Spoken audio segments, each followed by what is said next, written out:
கர்த்தருடைய பரிசுத்த நாமத்துக்கு மகிமை உண்டாவதாக. இந்த நாளிலும் உங்களுக்கான வேத வார்த்தைக்கு நேராக உங்களை அன்போடு கூட அழைக்கிறோம். இந்த நாளின் தியானத்துக்கென்று ஏசாயா 60ஆம் அதிகாரம் 1வது வசனத்தை வாசிக்க கேட்போம். எழும்பி பிரகாசி, உன் ஒளி வந்தது, கர்த்தருடைய மகிமை உன் மேல் உதித்தது.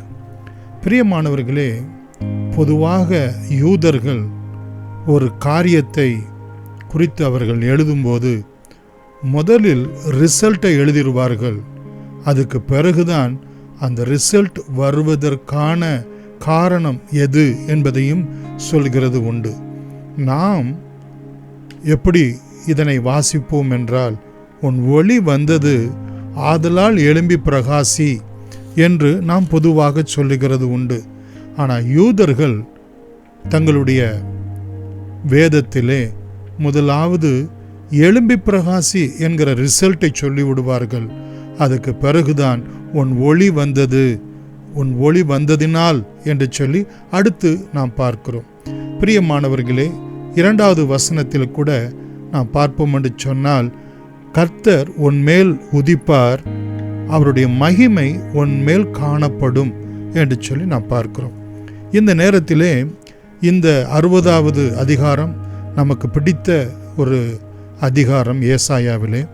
பிரியமானவர்களே, இது எழுத்தின்படி இஸ்ரவேல் ஜனங்கள் மனம் திரும்பிய, மீட்கப்பட்ட, ரட்சிக்கப்பட்ட இஸ்ரவேல் ஜனங்களுக்கு ஆண்டவர் கொடுக்கக்கூடிய ஒரு ஆசீர்வாதம். ஆனால் நாம் கிறிஸ்து இயேசுவுக்குள்ளாக ஆவிக்குரிய இஸ்ரவேலர்களாக இருக்கிறபடியினால் இந்த ஆசீர்வாதத்துக்கு நாமும் சொந்தக்காரர்களாக இருக்கிறோம். கூடுதலாக பிரியமானவர்களே, இந்த 60ஆம் அதிகாரத்தை ஆவிக்குரிய பிரகாரமாக சபையை குறிக்கிறது. சபையாக கூடி வருகிற தேவ ஜனத்தை, கிறிஸ்தவ பிள்ளைகளை, பிரியமானவர்களை துதிக்கிற, ஆராதிக்கிற, அவரை மகிமைப்படுத்துகிற ஜனங்களை குறிக்கக்கூடியதாய், ரட்சிக்கப்பட்டவர்களை குறிக்கக்கூடியதாக காணப்படுகிறது. இப்படிப்பட்டதான ஆவிக்குரிய சபையை தேவன் எப்படி ஆசீர்வதிக்கிறார் என்று சொன்னால், பிரியமானவர்களே, முதலாவது பார்ப்போம் என்று சொன்னால் 3வது வசனத்திலே, உன்னிடத்திற்கு, உன் வெளிச்சத்தினிடத்திற்கு ஜாதிகளும், உன் உதிக்கிற உன் ஒளியினிடத்திற்கு ராஜாக்களும் நடந்து வருவார்கள். பொதுவாக வெளிச்சம், ஒளி என்றால் பிரியமானவர்களே சத்தியத்தை குறிக்கக்கூடியது. சபை சத்தியம் நிறைந்ததாய், சத்தியத்தை வெளிப்படுத்தக்கூடியதாய், சத்தியத்துக்கு ஆதாரமும் தூணுமாய் சபையாக நாம் ஒவ்வொருவரும் காணப்பட வேண்டியது அவசியம். 4வது வசனத்திலே பார்ப்போம் என்று சொன்னால், ஏகமாய் உன்னிடத்திற்கு ஜனங்கள் வருவார்கள். இப்படிப்பட்ட ஆவிக்குரிய சத்தியத்தை வெளிப்படுத்தக்கூடிய சபையிலே 5வது வசனத்திலே நாம் பார்க்கிறோம், உன் இருதயம் அதிசயப்பட்டு பூரிக்கும். ஆண்டவருடைய அதிசயங்களினால், அற்புதங்களினால் நாம் மகிழ்ச்சி அடைவோம், பூரிப்பு அடைவோம்.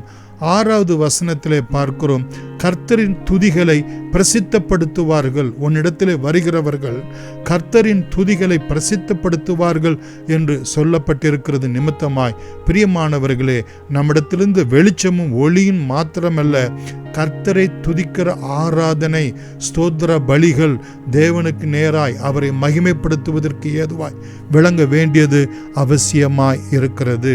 அடுத்து நாம் பார்ப்போம் என்று சொன்னால் 7வது வசனத்திலே பின்பகுதியிலே நாம் பார்க்கிறோம், என் மகிமையின் ஆலயத்தை மகிமைப்படுத்துவேன்.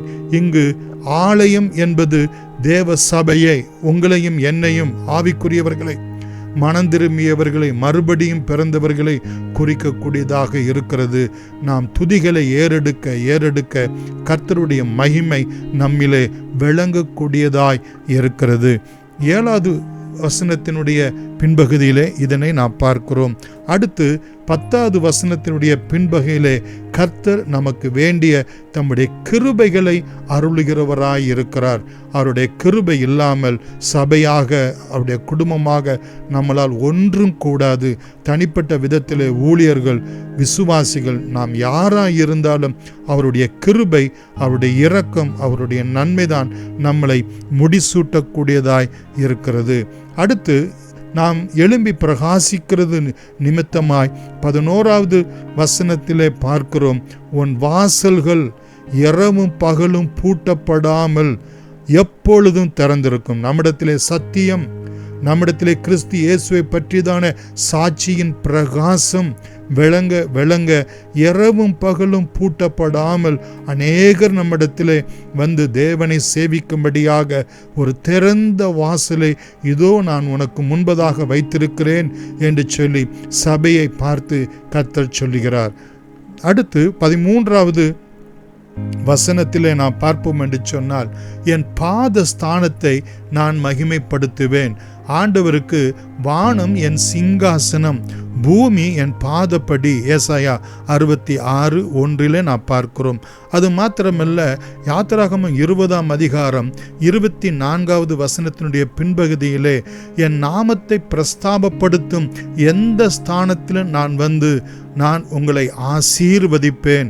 அவருடைய பாத ஸ்தானத்தை அவர் மகிமைப்படுத்துகிறது நிமித்தமாய் அவருடைய பாதத்தண்டையிலே நம்மை விட்டு எடுபடாத நல்ல பங்கை தெரிந்து கொள்ளுகிறதான இந்த ஆராதனை வேளையிலே அவர் நம்மை மகிமைப்படுத்துகிறவராயிருக்கிறார். அடுத்து பிரியமானவர்களே, 14வது வசனத்தினுடைய பின்பகுதியிலே நாம் பார்க்கிறோம், உன்னை நித்திய மாட்சிமையாக, தலைமுறை தலைமுறைக்கு மகிழ்ச்சியாக கர்த்தரால் நாம் ஆசீர்வதிக்கப்படுவோம் என்று.